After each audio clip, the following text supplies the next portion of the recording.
Welcome to Media Literacy and the Social Normalization of Stalking webinar hosted by the Stalking Resource Center of the National Center for Victims of Crime. To begin today's presentation, I would like to introduce Michelle Garcia. Thank you so much, Brianne, and thank you so much to the National Council of Juvenile Family Court Justices for facilitating this webinar. We're thrilled to be here today to be presenting this very important topic. Before we jump in, I just want to tell folks a little bit about the Stalking Resource Center and who we are. We are a program of the National Center for Victims of Crime. We're a nonprofit organization based in Washington, D.C., and funded by the U.S. Department of Justice Office on Violence Against Women to work with agencies, organizations, professionals, communities across the country to enhance the ability to effectively recognize and respond to stalking.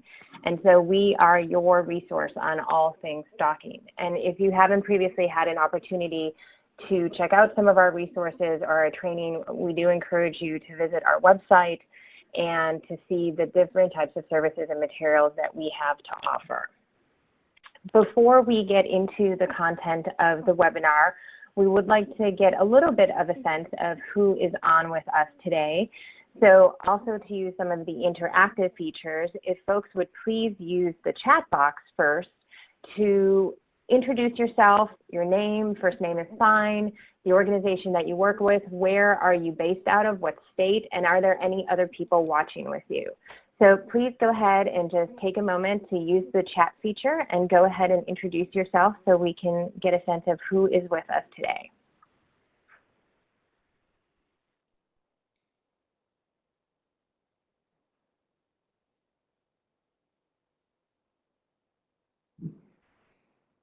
All right, it looks like we have folks from all across the country.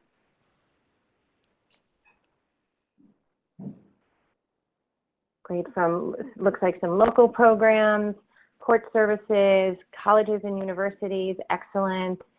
Folks doing prevention, Crime Victims Institute, great. Mental health services, advocacy services.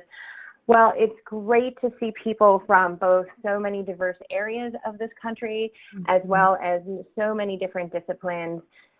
Our perspective is that stalking is such a complex and dynamic crime that no one professional, no one agency, no one entity can handle all of the needs associated with these cases, and that it truly takes a collaborative response. We would like also to just do a quick poll so you can get a sense of some of the other features that we have here. So very similar to what we just did, we would just like you to answer a quick poll around your profession. So the poll box should show up on your screen, and just please go ahead and select the profession that best captures what it is that you do.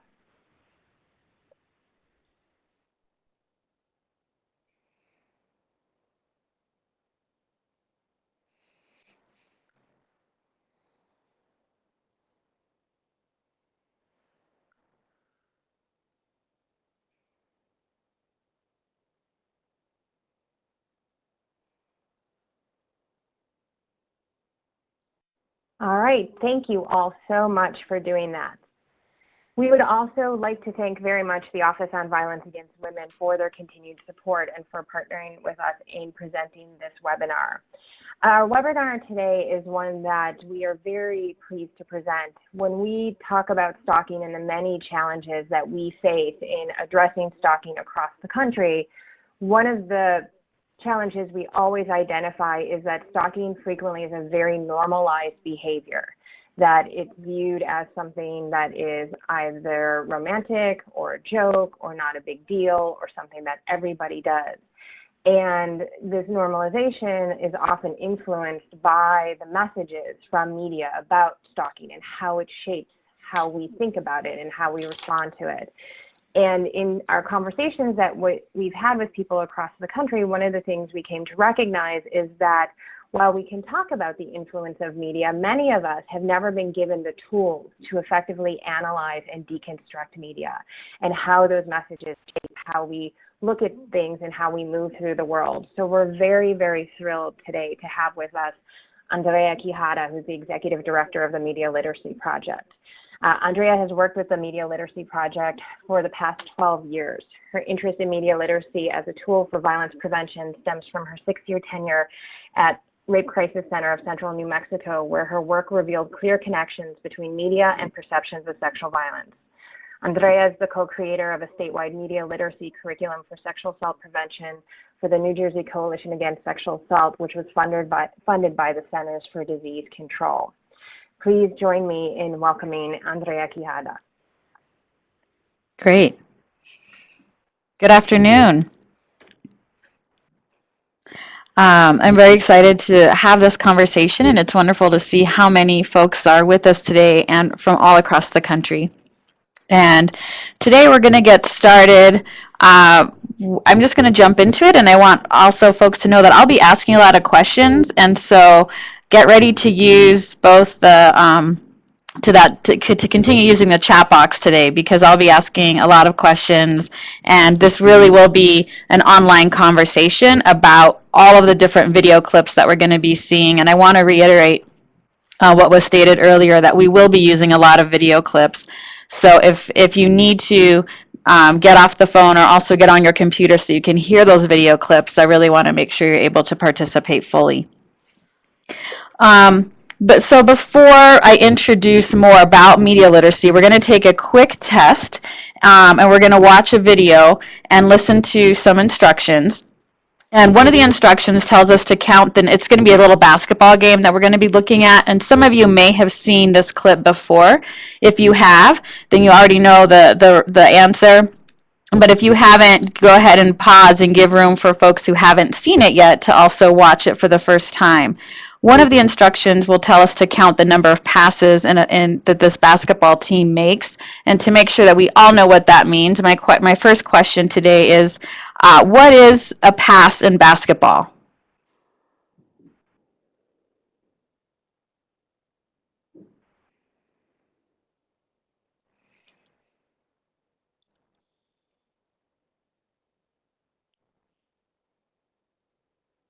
Yes, exactly. So the answers are coming in. So it's when one player passes the ball to another one, and that's exactly what we're talking about. So we're going to be counting the number of times the ball is passed from one player to another, and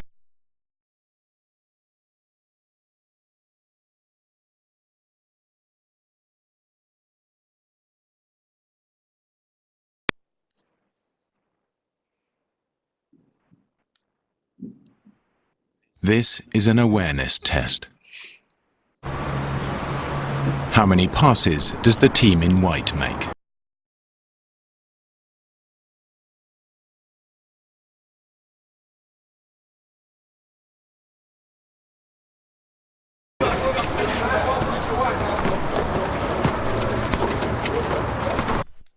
okay, so how many did you count?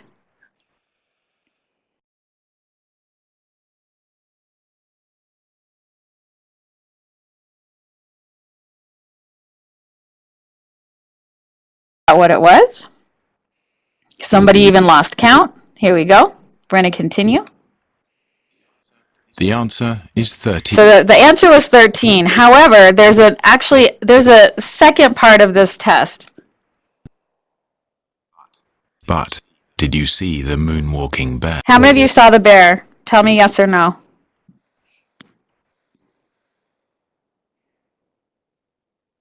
Oh, I have a yes. Okay, so we're gonna watch this again.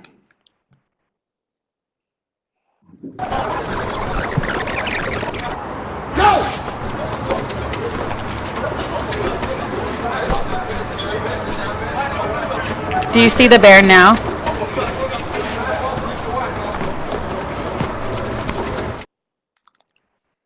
Yes. So I like to use this as an example when we start talking about media literacy, to talk about how many times we may not always see what's right in front of us. And some of you probably even have this experience in doing anti-violence.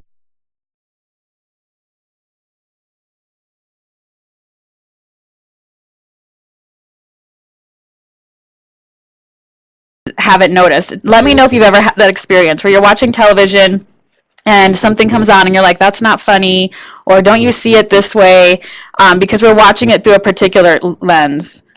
And I think many of us have had that experience. Yes, someone's writing the story of my life. Exactly. I think for many of us, this happens all the time. And this is also true where we also might miss information too. Sometimes we might get data sets that are only looking at gender, but they don't include race.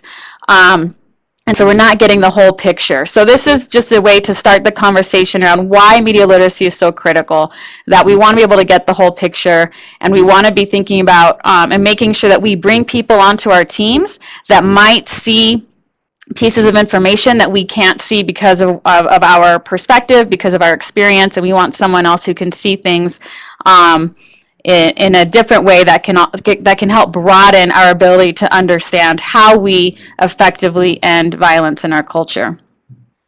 So we define media literacy as the ability to access, analyze, and create media.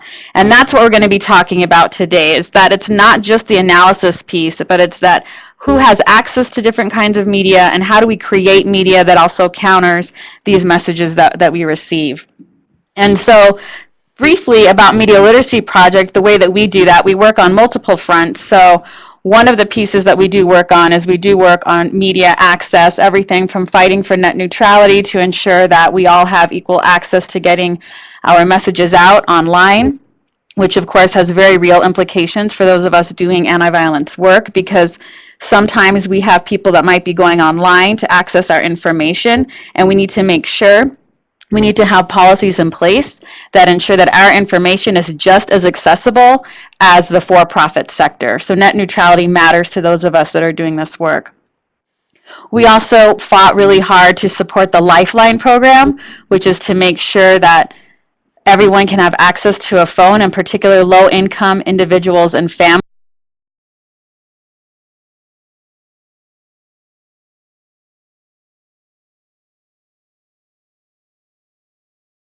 That we have fought. We're located in New Mexico, so we created a Tumblr page and created a poster.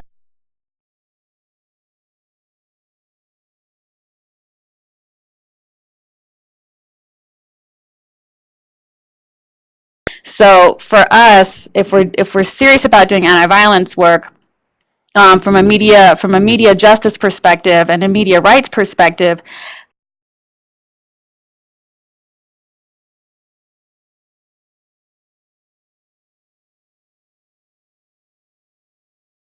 if we're talking about stalking, people need to be able to have access to a phone to let someone know what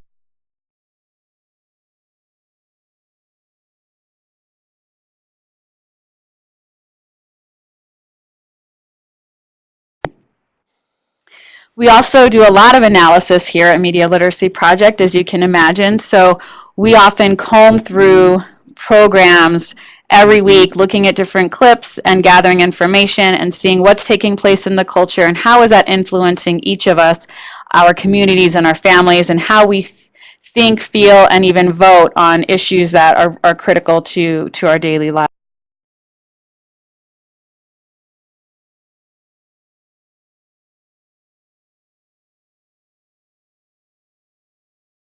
By Verizon. So we're going to look at that now.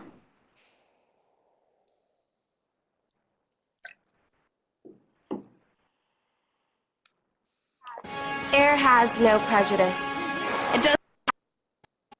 Air has no prejudice.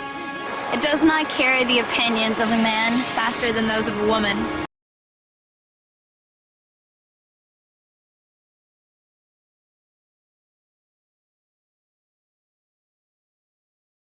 Stands to reason my ideas will be powerful if they are.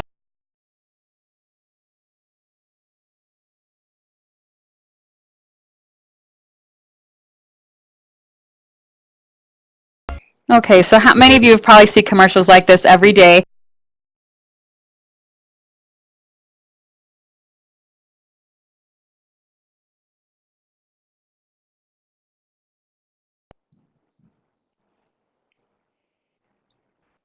Yes, Verizon paid for this commercial. Who do you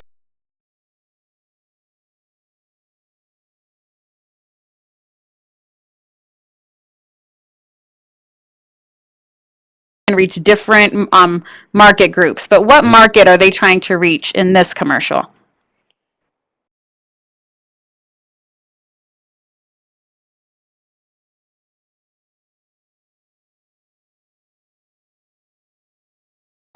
And in this, so, and we know that because this is who we see in the commercial, that's who's talking.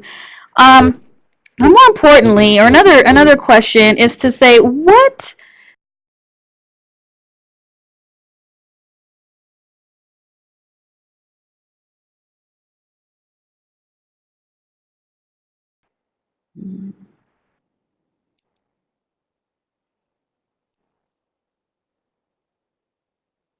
progressive, yeah, that they empower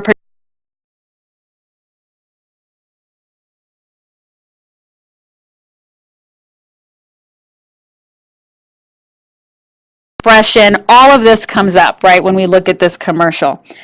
And what's interesting, one of the things we always talk about is like, what's the untold story? And in here we know that some of the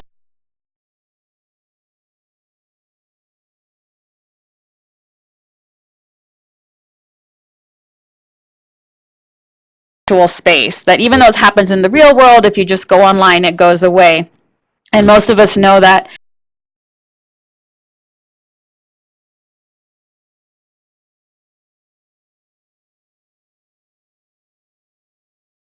language and threats against them, both on their Twitter feeds, on Facebook, and on multiple platforms.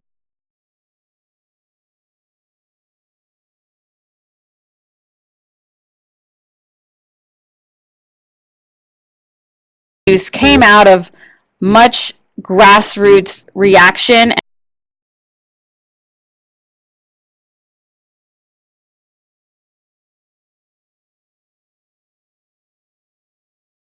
of democracy, all of these, whether or not they state those words, all of this subtext that exists within this commercial exists because of a very real movement that has been taking place.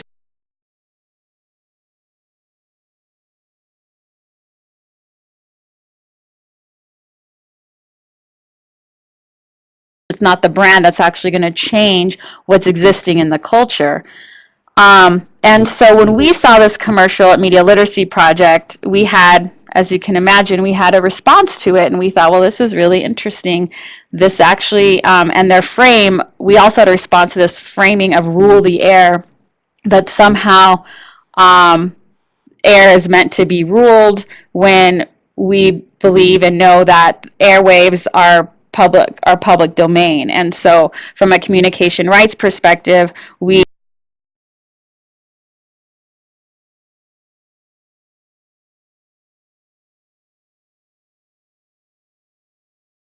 created a response using over 12 organizations that we worked with here in Albuquerque to this ad in the conversation that we're having for net neutrality. And some of you may know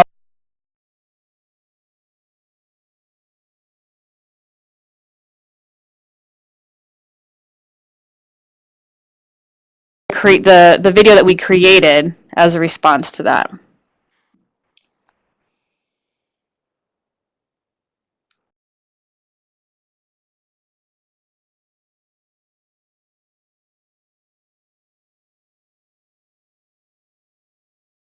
An open internet. We have the same opportunities online as anyone else.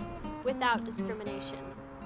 I can stay connected To my culture, friends, and family, even when I'm far away. I can finish my homework at home. And turn it in.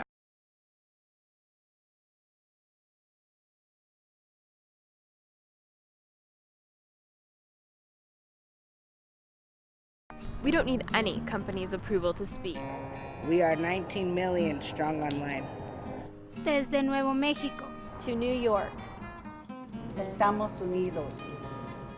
When we stand up, we make history. El aire. ¿Y el internet? No se vende, se defiende. Libera el aire.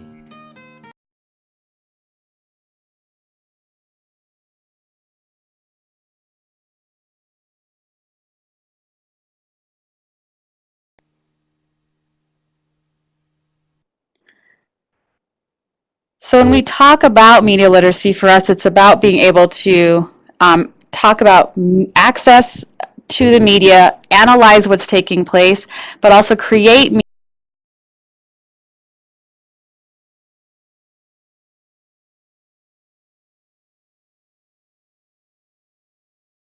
that counter what exists in the culture. And so for us, it's all of this together, and that's what we work on when we talk about media literacy.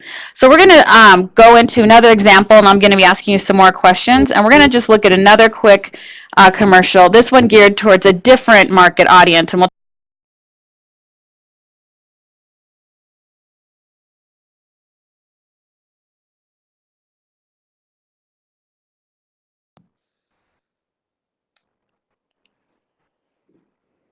New Skippy Snack Bars presents the Nutshells! Skippy Snack Bar! First you take the Skippy and you spread it,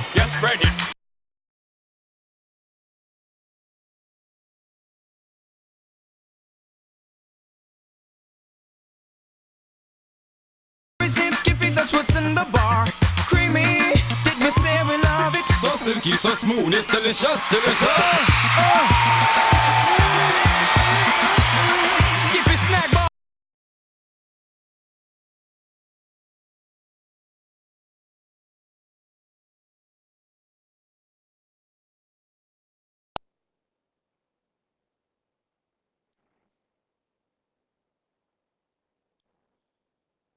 yes, Skippy paid for this. And what age group do you think they're trying to reach here?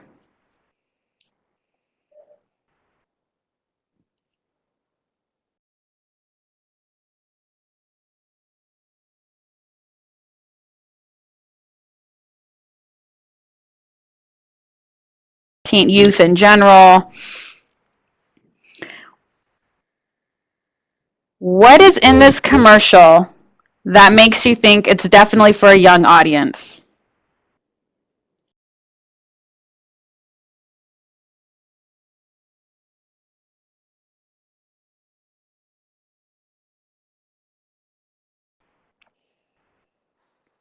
And not only is it animation, it's singing, we have singing animals, right? And we see a lot of bright colors. So all of those are clues that it's going to be a very young.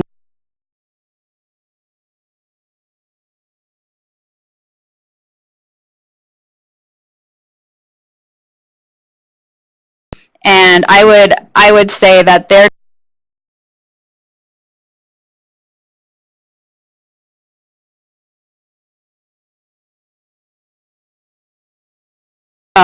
is that when they go after children,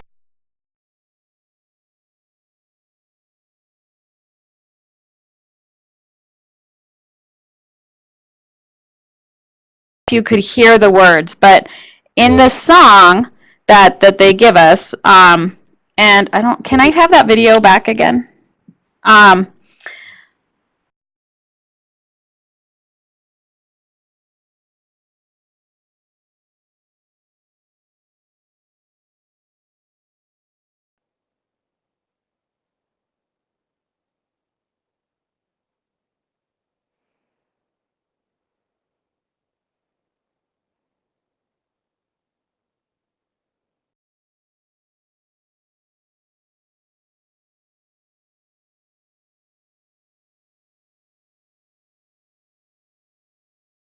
When we look at the commercial, and I'm looking for a particular scene. What does the actual bar look like?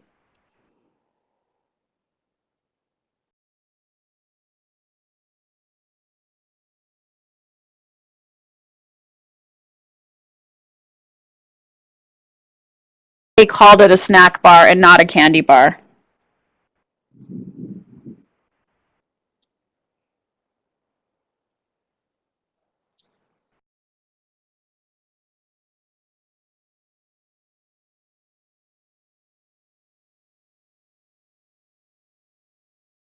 And the 4-year-old, 5-year-old isn't going to walk into the store and purchase this product. They're actually going to go through their parents, aren't they? They're going to go to their parent and say, will you purchase this box of snack bars? And parents are going to be more likely to purchase a product if it's called a snack bar than if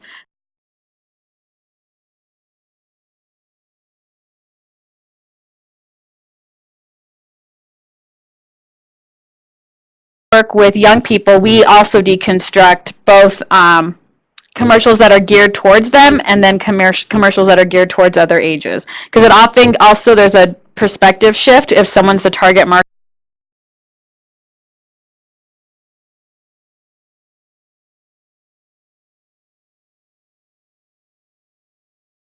Time it comes on, you laugh with it, or it makes you feel something. I'm not judging this process. It still happens to me also. But if we have that reaction,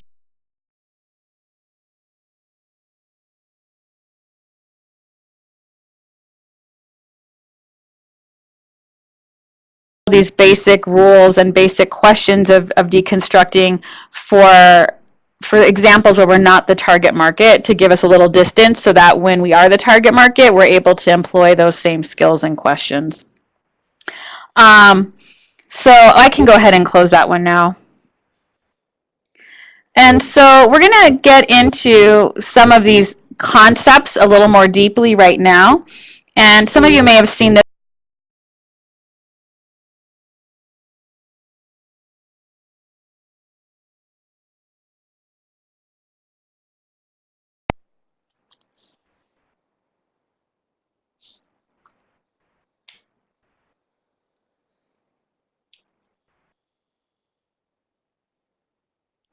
Someone's saying a young woman and an old woman.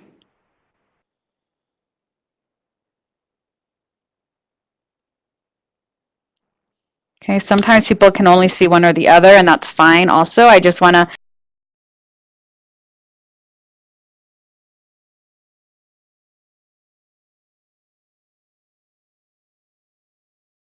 and that we each bring another concept is that we each bring our own experiences and opinions to each piece of media that we interact with, which is what we were talking about earlier, right? That because of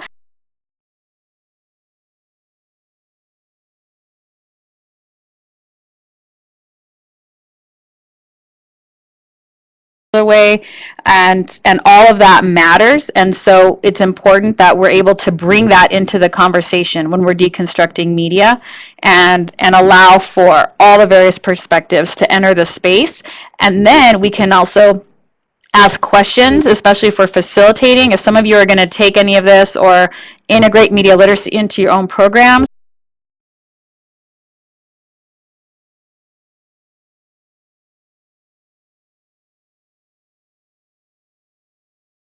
in a way that gets people to understand and see and deconstruct in a way that supports anti-violence work. And so that's what we want to get at when we're looking at images like this.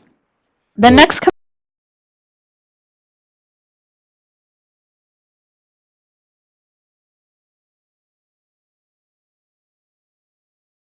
this commercial is going to tell us a story, and my questions are going to be, what is this? What's taking place in this story?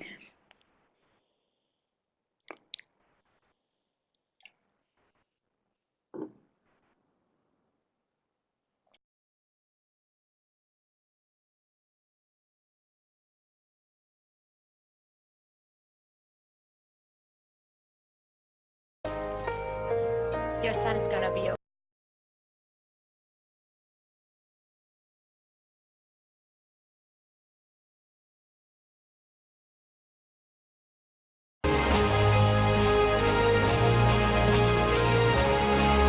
Coca-Cola, destapa tu sueño.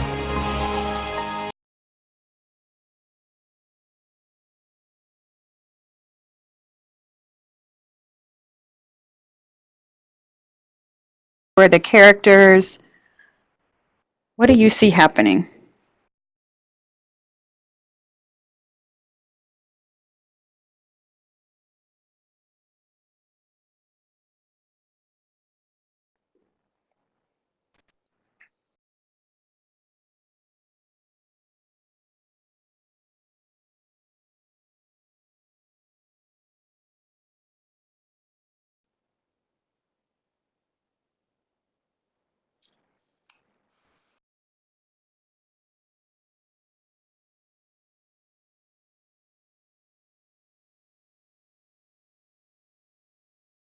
Was a memory or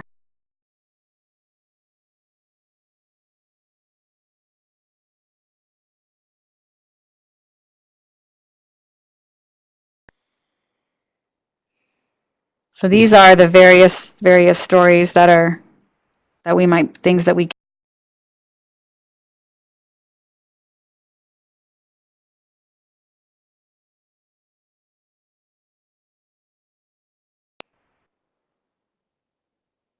And I know some of you are still answering that, and at the same time, I'm going to continue with another question that you.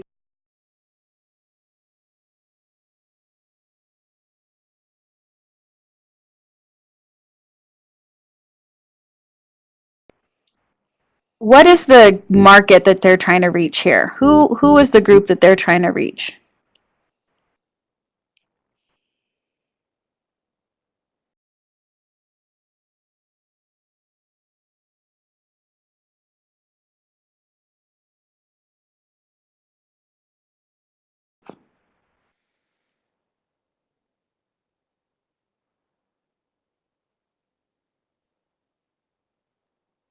Someone saying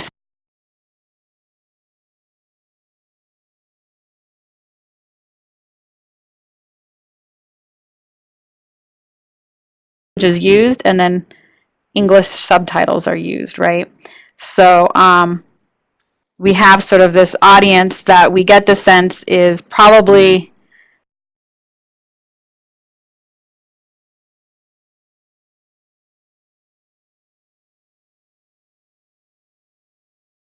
and this is just how many of you think that just let's see, let's use, I think up here you can raise your hands up.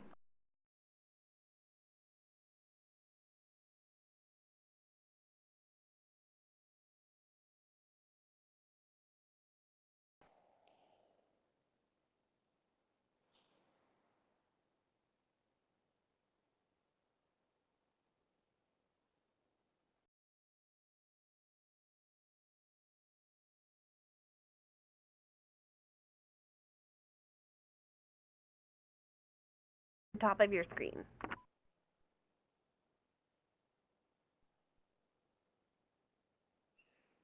Thanks, Brian.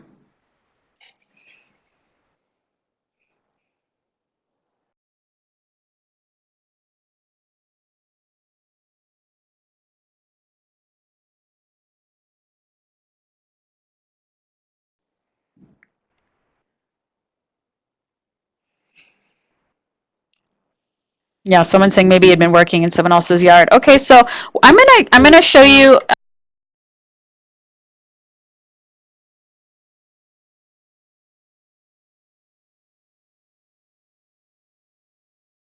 giving that image right there tells us that is actually giving us the information that he is not in his own yard. We see his work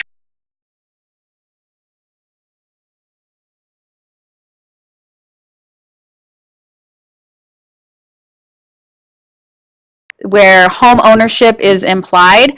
The house is behind him, and instead he stays in the yard. And there's a scene further on when she is in the hospital.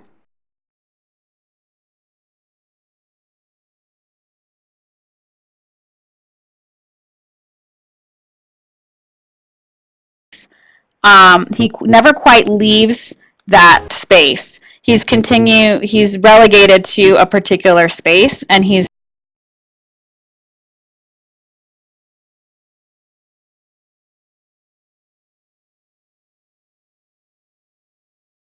and that absolutely connects to this idea of Coca-Cola as tradition that someone talked about. This idea of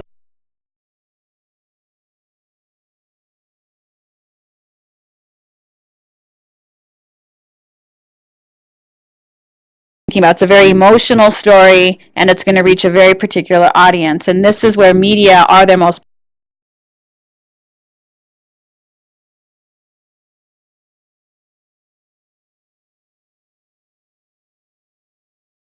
And in fact, some of us have even, I'm sure you've had this.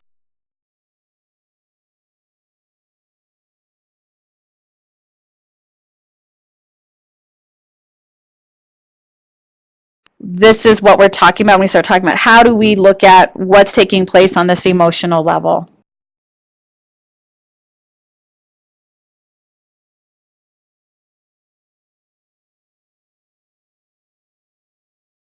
and one of the basic concepts is that all messages contain a text, and they can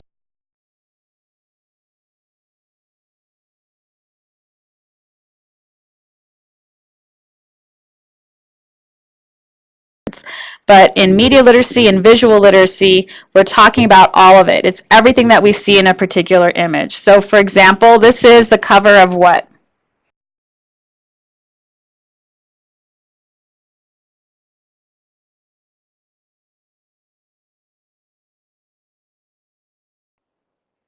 Yep, this is the cover of a box of Sun-Maid raisins. This image might be familiar to some of you. You may have seen it in the grocery store. You may have eaten these. You may have this box in your house right now. And as we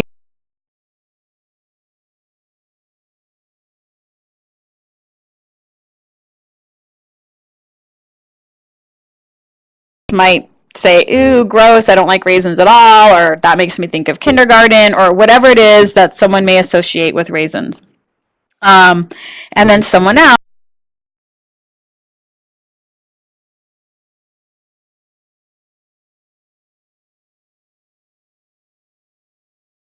familiar with the great boycott that occurred here in the U.S. And Cesar Chavez.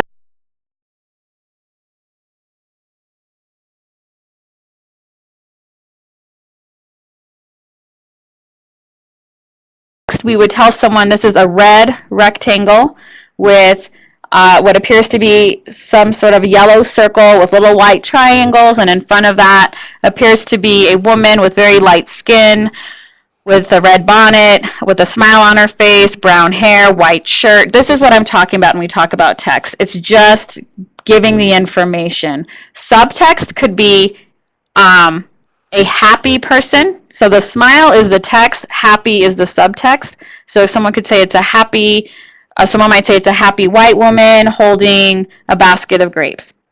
And I like to say that what we're going to look at next is where an artist took what I think was her subtext, like her own idea of what she saw, and created a new text. And this image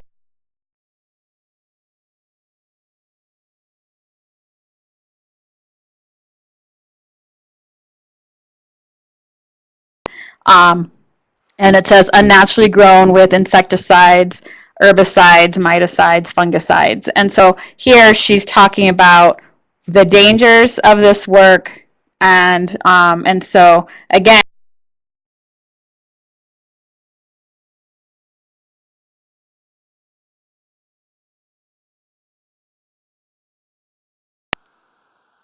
media also create fantasy worlds, and we see this happen over and over again. We saw that happen. That's another basic concept, is this fantasy world gets created.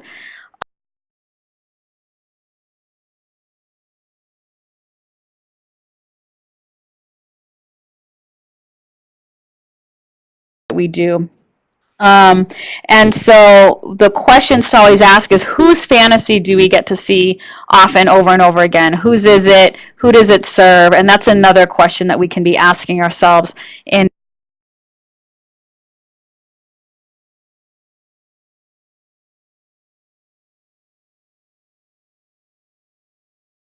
bad or good, but we want to talk about what are the implications if we only see a very narrow idea over and over again, and that idea often perpetuates the violence that we're working against.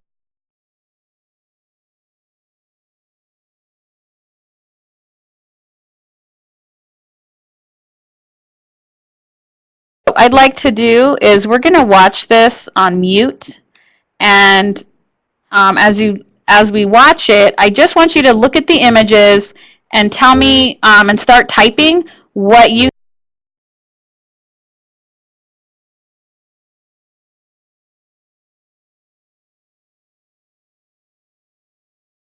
through Congress would require local law enforcement to round up illegal immigrants. Counselors say they don't want any city money or resources going for what they say Border Patrol officers should be doing.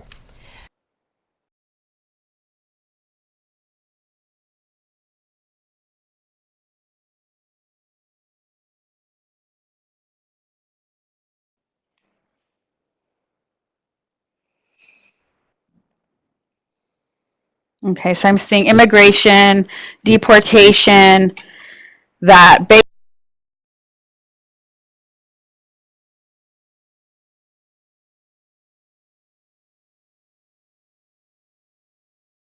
more than immigrants, someone's saying. And so what we're gonna do now is I'm gonna play this with the volume so that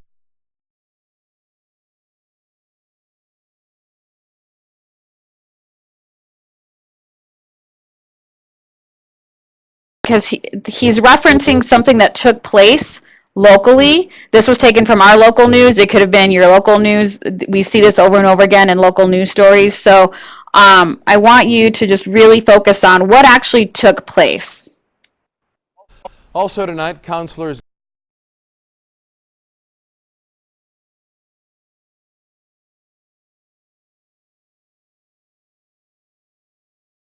voted on something. So what kind of meeting took place in the city?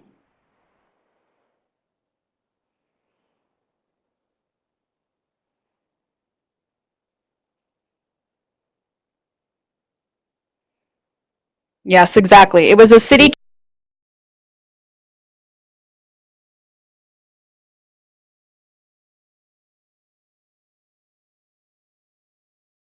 patrol that they felt that those two entities should stay separate, and so that people who may be experiencing, for at least for some of us who do anti-violence work within immigrant communities, know that that's a very important distinction.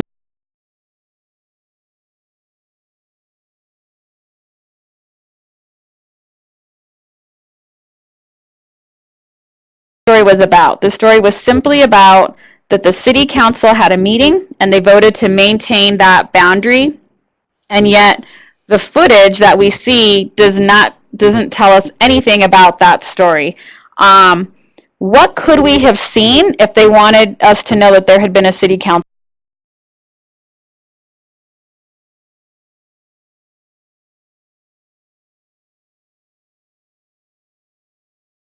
Footage of the meeting, even an image of the council, right? Even a photograph of the city council, something simple. We could have seen, right? People are saying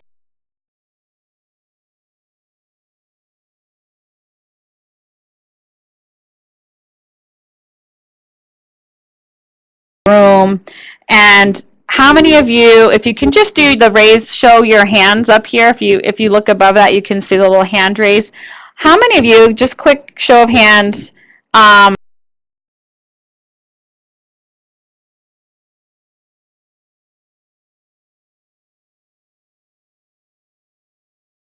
local news talked about it?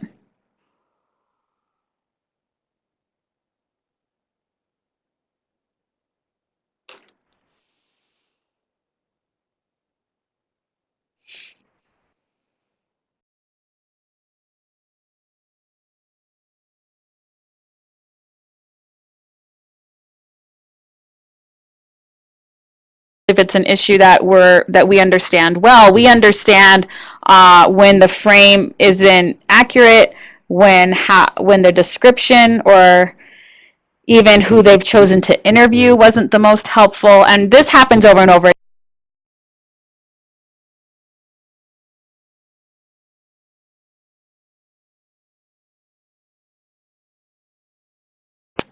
That's also a place where people get and rely on information to tell them about what's happening.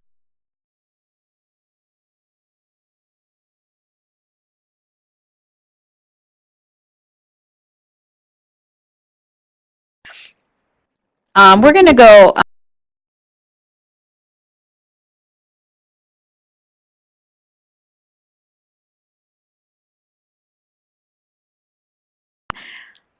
I'm sure that many of you have tried to persuade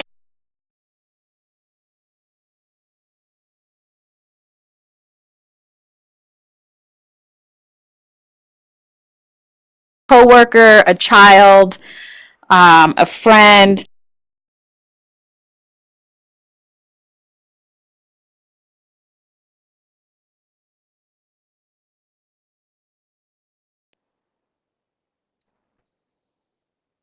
bribed with food.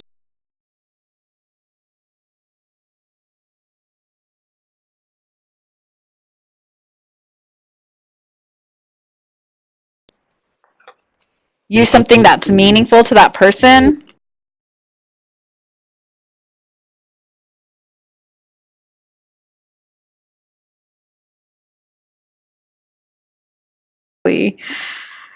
Has anyone ever used fear?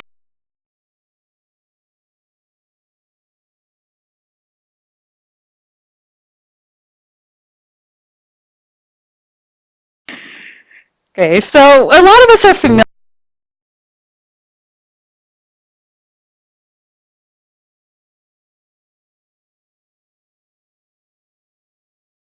with persuasion, so that everyone's on the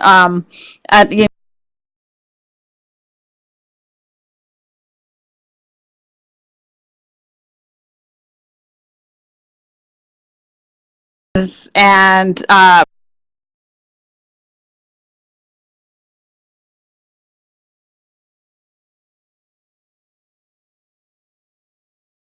probably use this.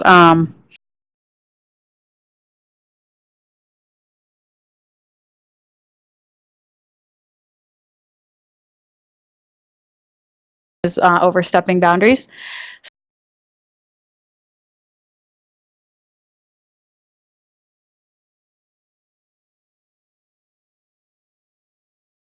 At Media Literacy Project, we do define the difference between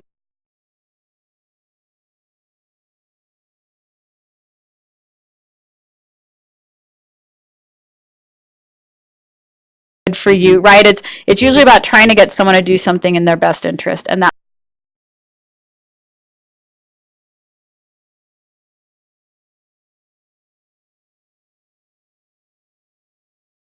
look at a commercial, and I just want to start talking about what kinds of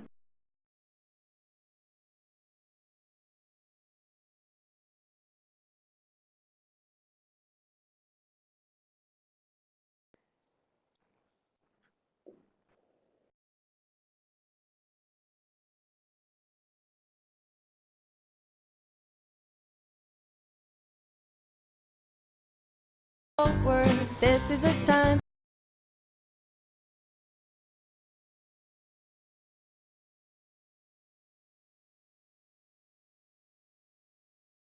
Because we connect.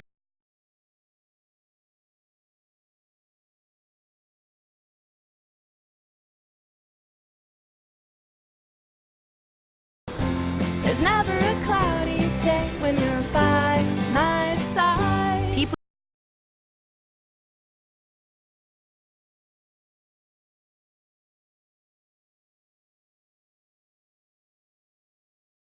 and a more personal service for an even better customer experience.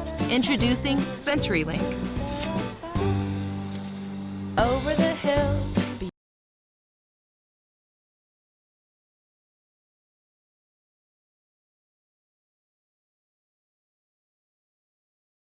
some of the images that we see. What are some of the different scenarios that we see?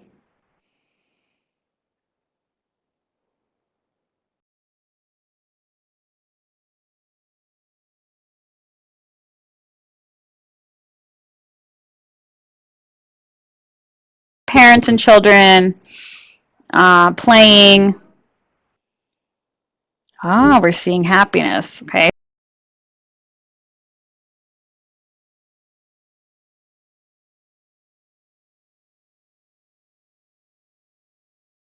Sunshine. What are we hearing while we're looking at all of these images? Nostalgia. People are connected. Happy music. Positives, right? We're hearing a very cheery song, little sing song. So all this is happening to convey this idea of happy.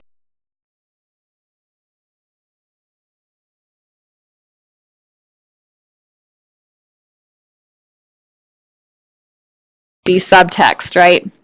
And so we're seeing all of these different things happening, and someone even wrote nostalgia. Nostalgia is absolutely one of the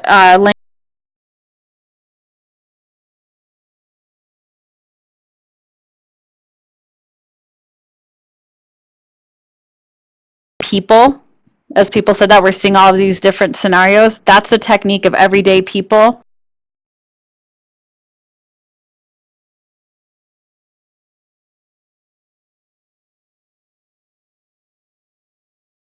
Symbolizing happiness, togetherness, and there's a lot of association of associating this name with all of these activities.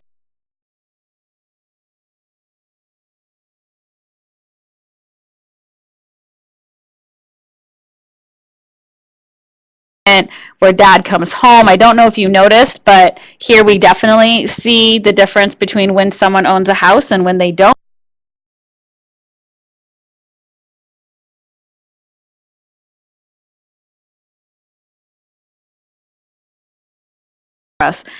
And there's even a larger technique happening here, which is diversion.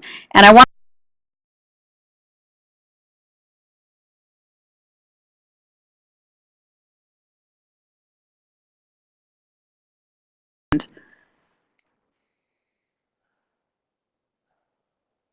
Quest is becoming CenturyLink. That's right. It's changing names. It's not just changing names though, right? Because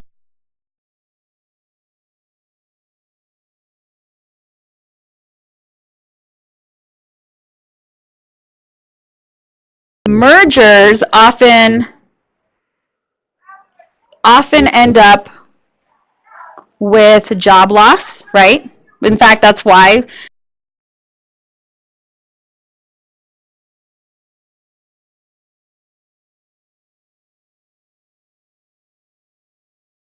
of products when there's mergers.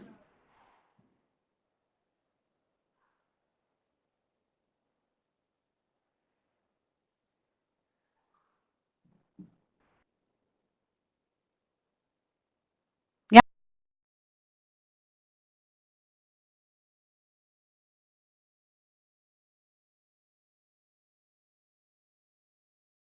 Whether it's customer service or the product itself. There's less competition, absolutely. So all of this is actually what's happening, right? That's actually what's taking place.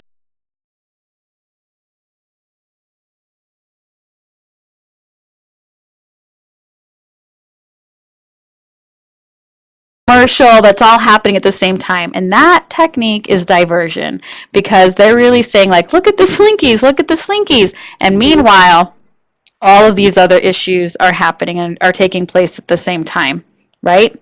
Someone's writing like, don't worry, you just have to accept.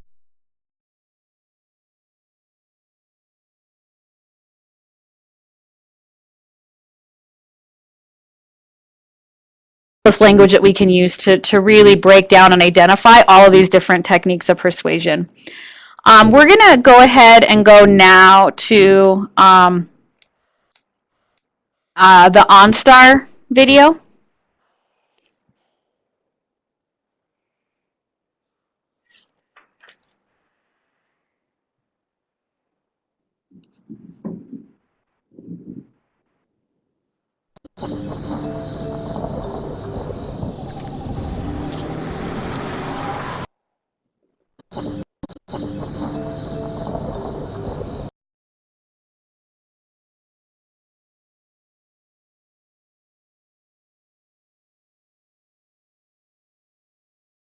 In a crash.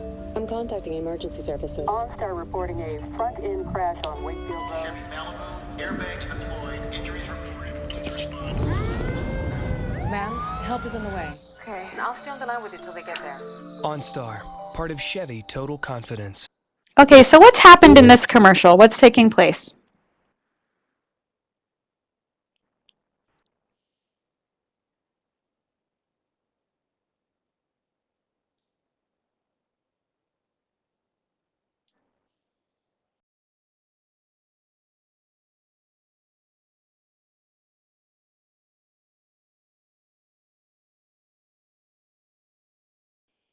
And OnStar got all the correct people to respond to the accident. Someone saying we see first responders working. OnStar automatically sends help. There's an accident and response, but the deer are okay. OnStar represents security. Okay, now we're getting into the subtext.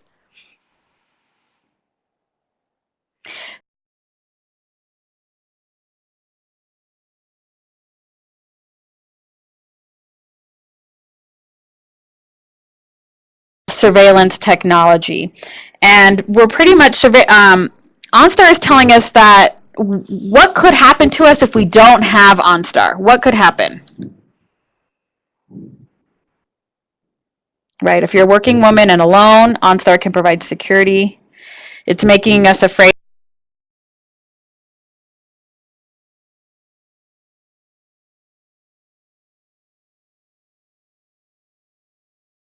Isolated, right? No one else is around except for the deer.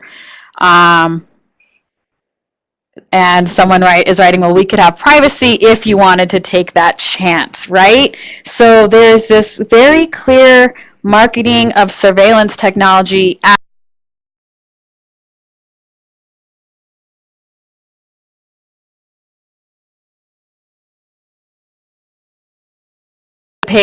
in this technology. And what's been interesting is that their OnStar and other companies have been taken, there's been a whole series where the FBI and CIA have tried to listen in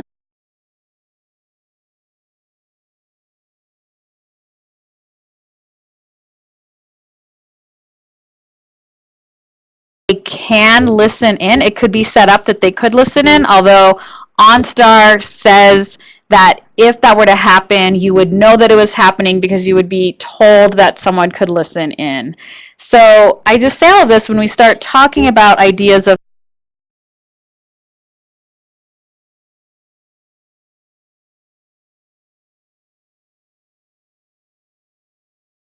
this increased normalization of lack of privacy in general that's happening.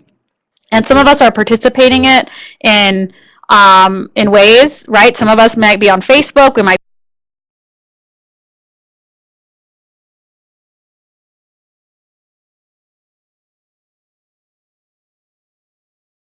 there's data collection, all that data collection is happening. So it's about making sure that we're really understanding that what does it mean to participate in all of this, right? Some of us might use our GPS to get from one meeting to the next.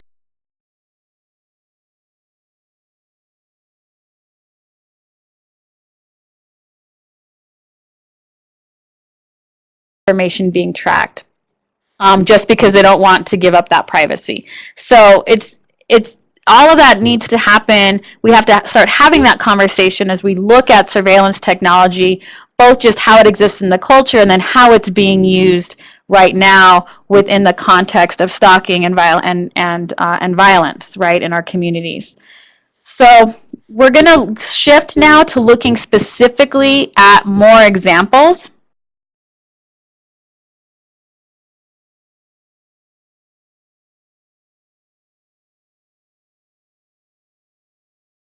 Surveillance. I wanted to share these forget-me-not panties that are for sale online. And I don't know, I'd like to see a show of hands. How many people have heard of these panties? Yes. Exactly. People are writing, what? This is creepy. It's also set up from a protectionist standpoint where it's allowing for women and their bodies to be monitored. And it's sold as protecting her privates, and it says every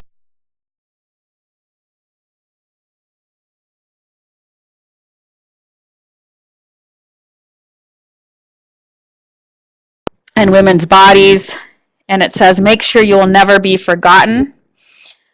Someone's calling it a modern chastity belt. It absolutely tracks temperature. If you look now, if you look at some of the testimonials too, we have someone saying, when my daughter hit puberty, I nearly had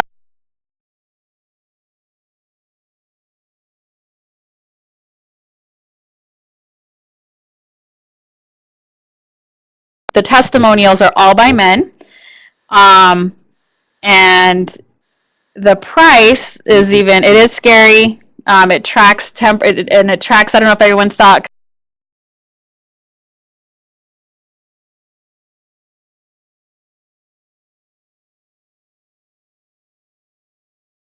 or somehow that's what it means, that it must mean that they're engaging in some sort of sexual activity. And so this is a form of surveillance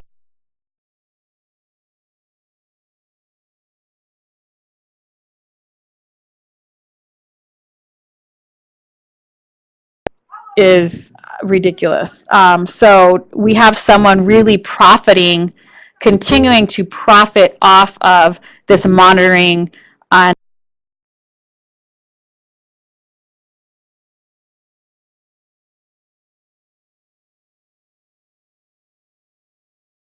this sort of normalization, both of surveillance and then how, and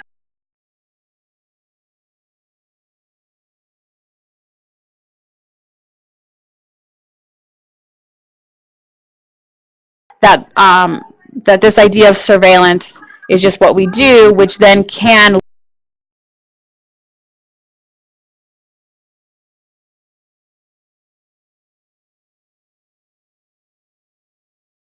profiting off of that. So this idea of who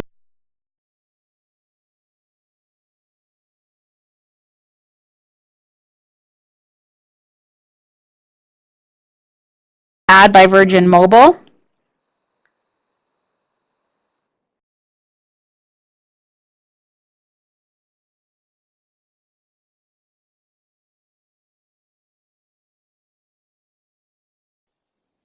Brad and I just had the best first date.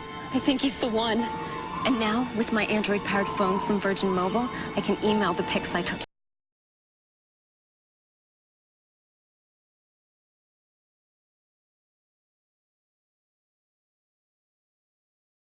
Patterns. It's only $25 a month. That's crazy, right?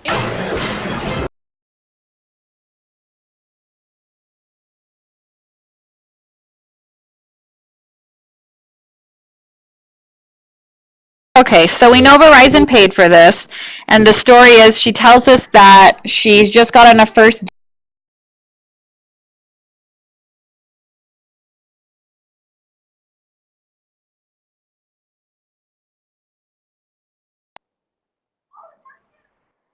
horror music, Halloween, slasher film, horror movie, exactly. So there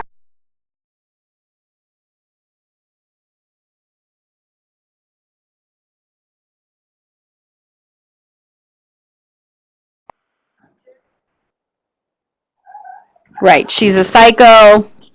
They even use a particular word that she's scary, crazy, right? It's crazy, like, so it's the idea that, so some people are saying that it's okay, she's just a girl in love. I would say that the music is telling us a different story, and then we even have like the thunderstorm that rolls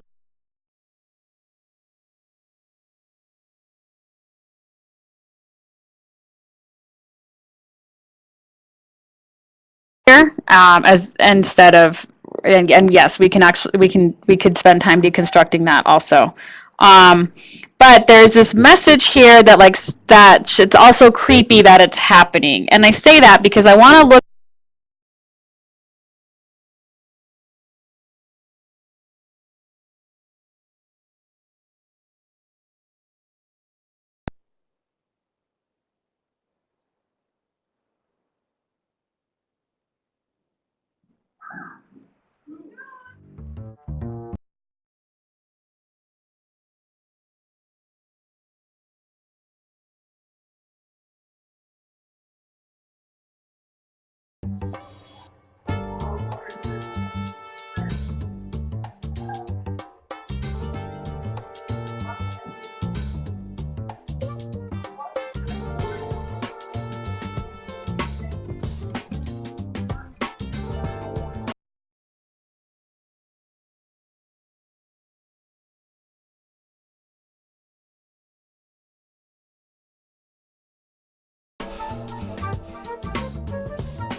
Okay, so right, this is a very different, and I'm looking at the responses. That's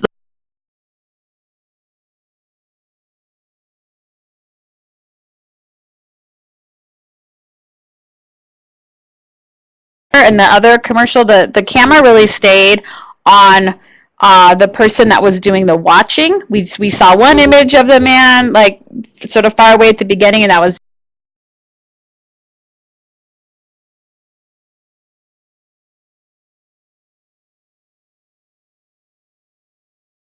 put into the perspective of watching her the same way that he is. And then she even began, someone just wrote this, yes.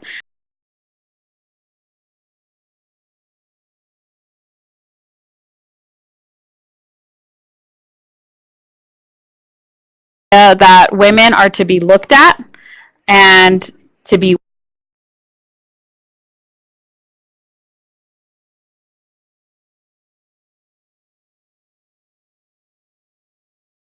that are taking place.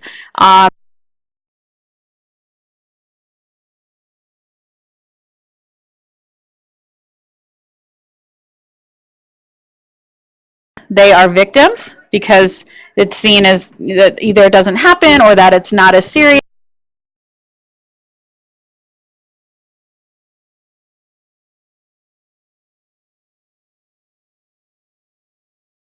See this play out, and then for people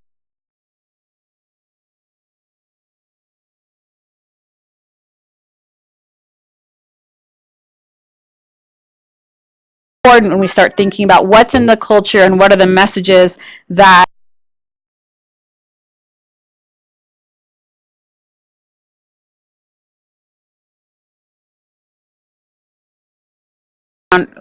who's expected to do what sort of looking.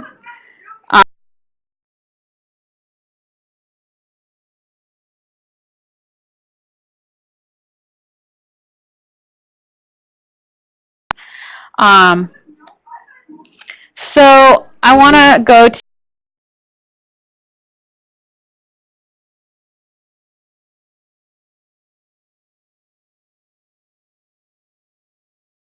this is a remake of what classic childhood story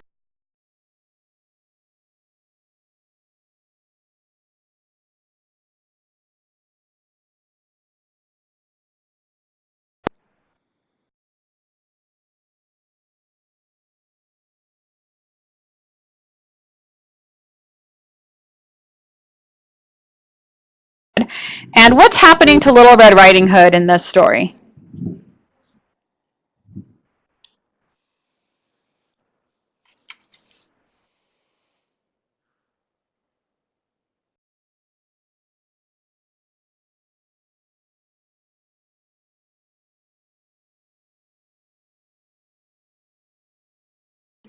And someone is saying she's being ogled by the wolf, right?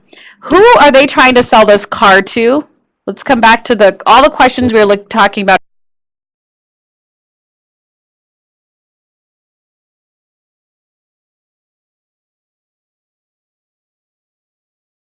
Telling men about men, if this is what the story is that they're using to sell this car.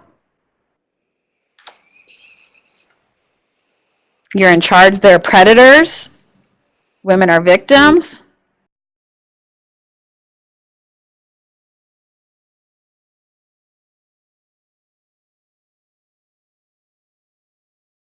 Wolf actually eats Little Red Riding Hood, right? So, and yet this is a story that they're using to tell men about men. And we also know that there are many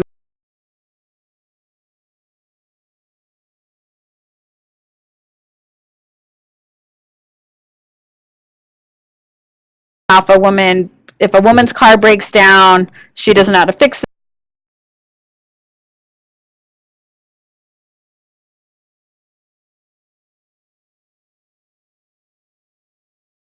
Using women as a sexual object to sell a product. You can get the girl with this car, right? Or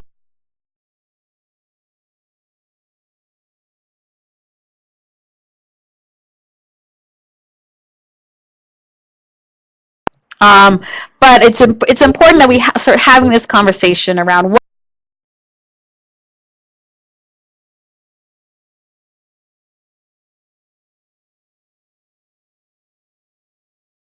taking place in one ad. We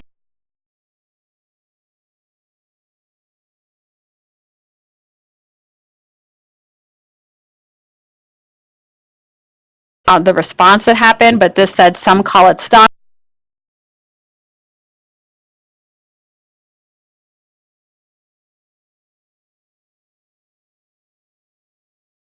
I want to look now at a scene from a movie called Bed of Roses, and this is a movie starring Christian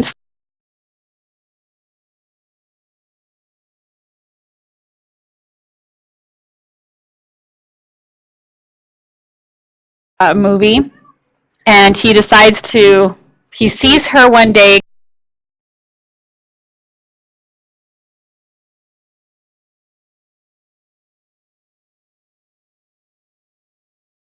and at one point she does, it comes out that that's how he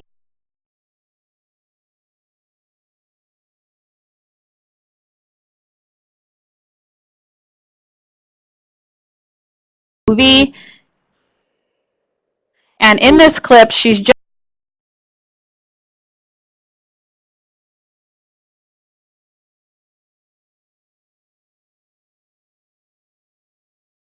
in this clip here.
Wonder,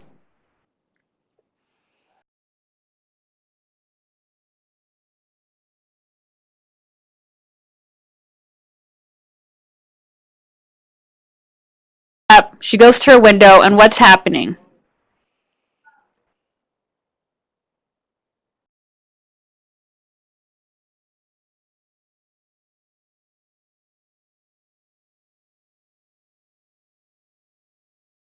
To the next clip, because we had some fun at Media Literacy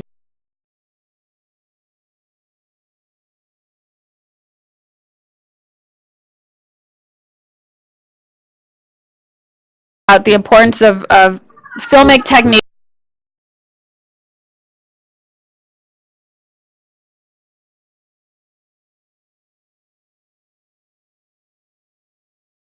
Oops, hold on. I don't think this is the right clip.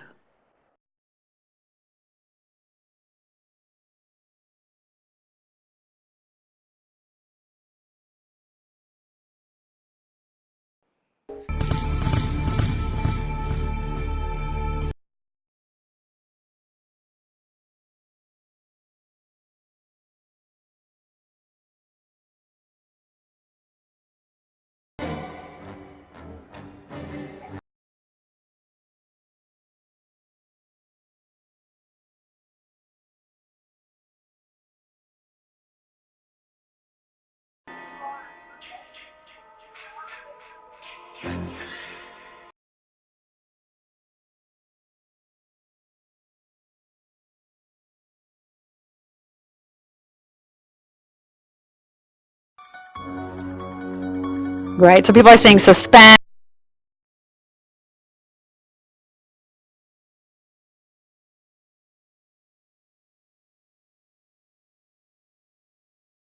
to really demonstrate how even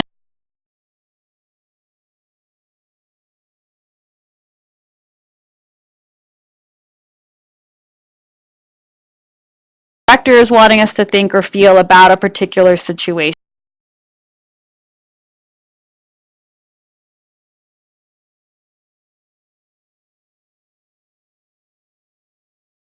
The entire premise is him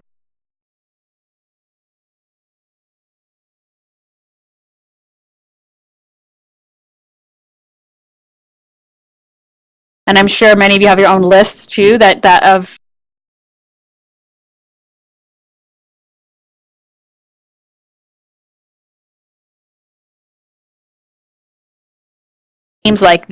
means like this that says, I don't know if I have a stalker, but if I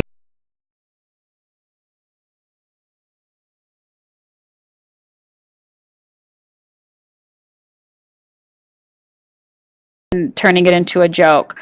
And this was something that came up on Facebook just a couple weeks ago that someone had posted. So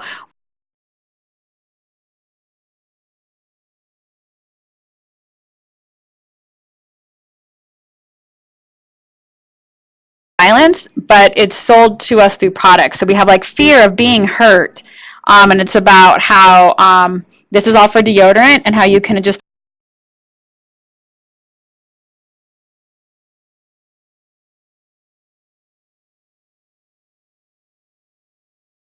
and then we have images like this for alcohol. The longer you wait, the better it gets.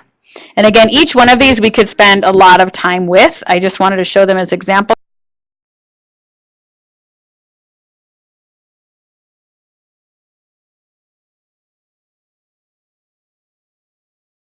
Campaign, this came out in April. And this label actually did say the perfect beer for removing no from your vocabulary for the night. Now,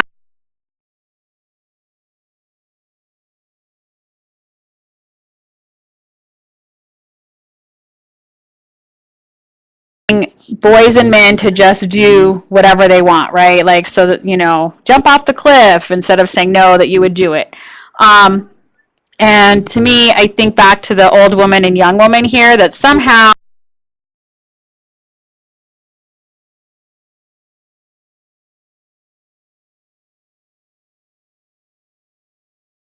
says a lot to me about who's in the room, who's part of the conversations, and who's not on the team, who's missing in the conversation on their staff.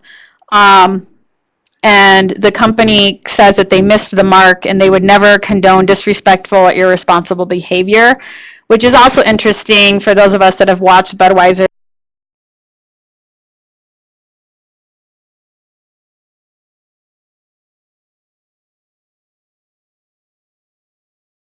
of this message as because of the response that people gave.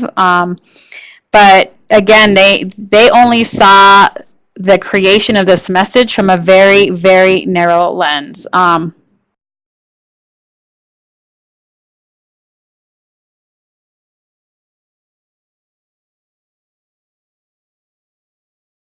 And I keep wondering how this got through the layers it had to get through, and the layers of approval it had to go through.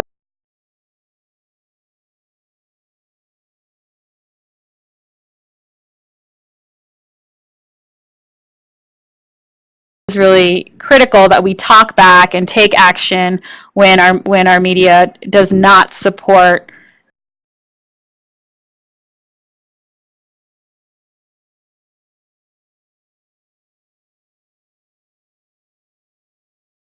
and it's that liberated voice, and that's what and really we want that liberated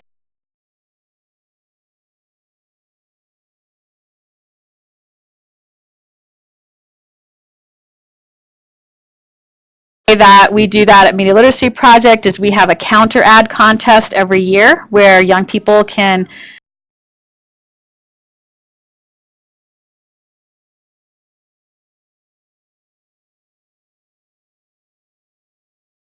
ago this was one of our winners, and he had written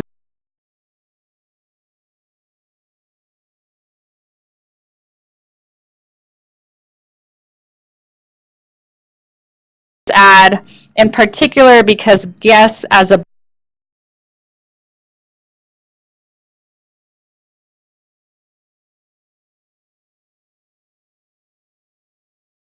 here in this. So this is one way of just talking back on an individual level.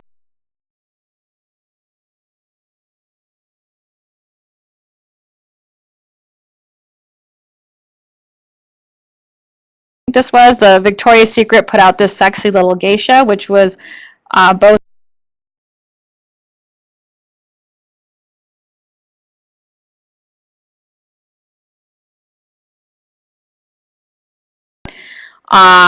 and so we have that happening on a cultural level.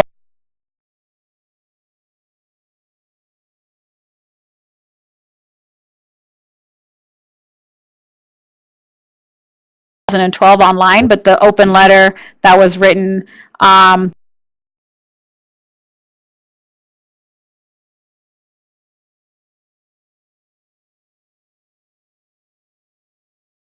2011, it got picked up in 2012, but it was looking at how, because they named every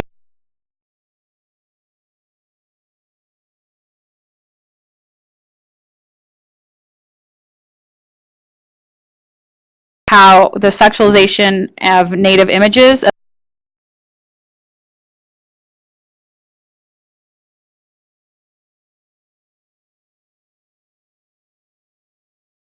high levels of sexual violence that Native women experience. And so all of this was part of the conversation.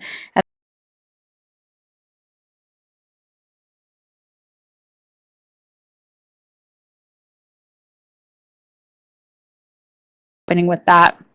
And then I wanted to circle back to this.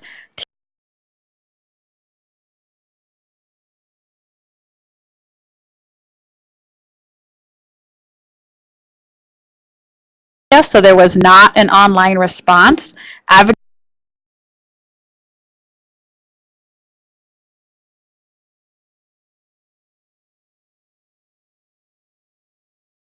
The Walmart CEO CCing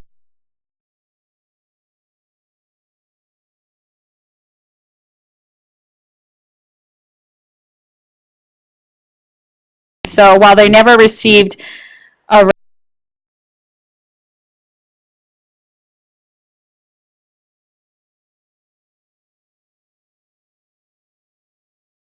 so after that letter was sent out,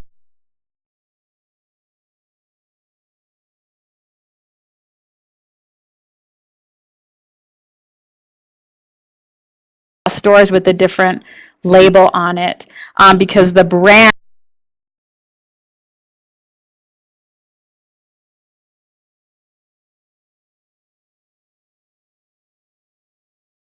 managed to try and sell it and profit from it. And so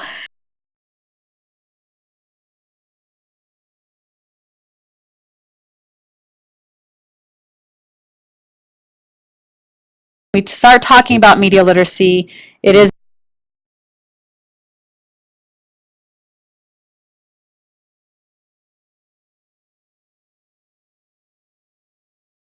shape the world that we're trying to build.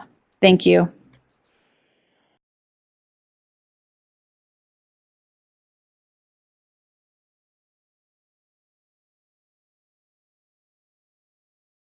Has any questions, please use the chat feature to ask your questions.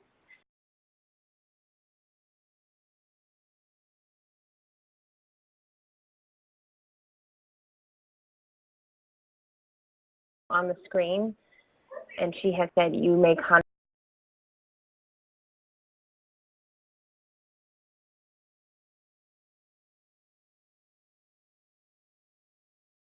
or two, and we will send out an announcement once that webinar recording becomes available.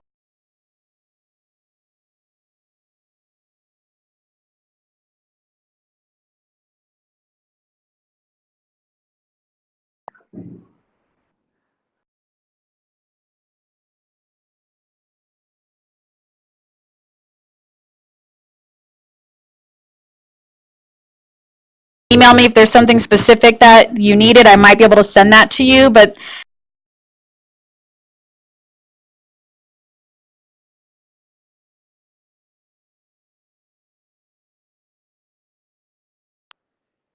And so then a similar question about Oh, and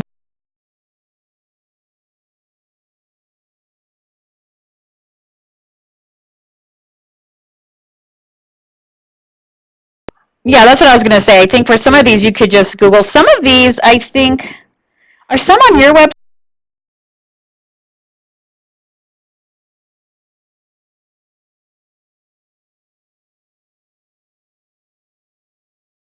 Website, one of the pages we actually have is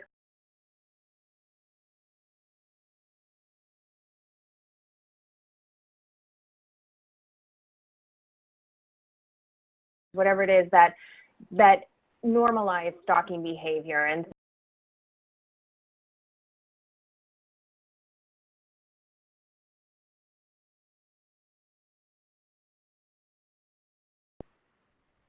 And I see that someone asked about the No More campaign.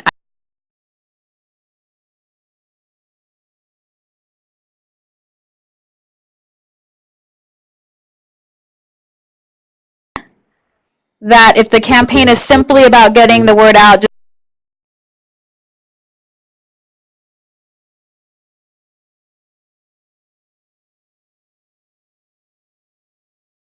but I would need to know more.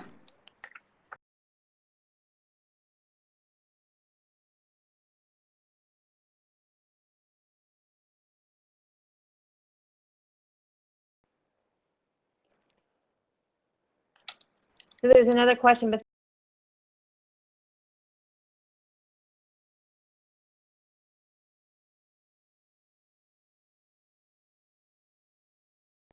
In terms of media,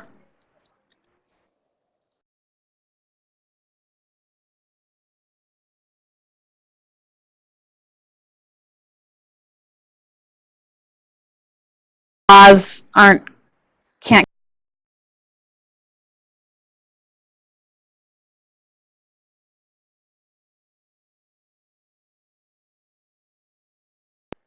Yeah, okay.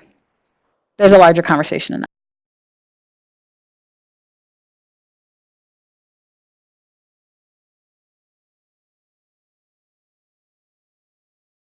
joining us today in this really critical conversation. Would love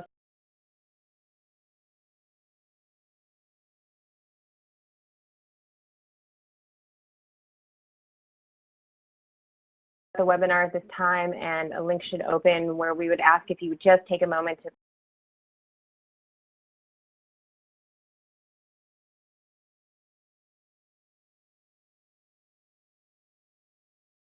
provide us with that information. Thank you all so much, everyone. Have a great day.